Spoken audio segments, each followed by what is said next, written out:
Welcome to the Tech Egg. Don't get scrambled. Enjoy the video. You start by washing your hands and removing contacts.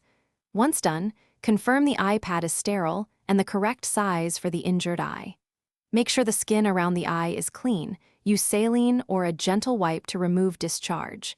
You should tilt your head back slightly and keep your eyelids relaxed. Then, hold the pad without touching the inner surface and position it over the closed eye so you're ready to secure it. You now secure the pad without pressing on the globe. Once centered, anchor one side with a short piece of hypoallergenic tape, then smooth the opposite edge so the pad sits flush against the orbital bones. Make sure you can blink slightly and that breathing through the nose is unhindered. These cues tell you it's not too tight.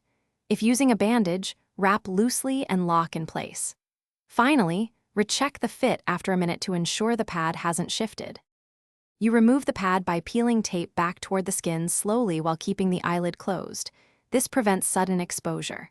Once off, inspect the eye and surrounding skin. If the pad became damp or soiled, replace it with a fresh, sterile one. Make sure to follow any professional timing instructions and avoid rubbing the eye.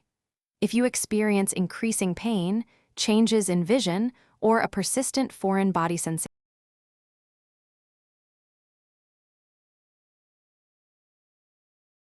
Thanks for watching. Consider subscribing if I helped unscramble your problems.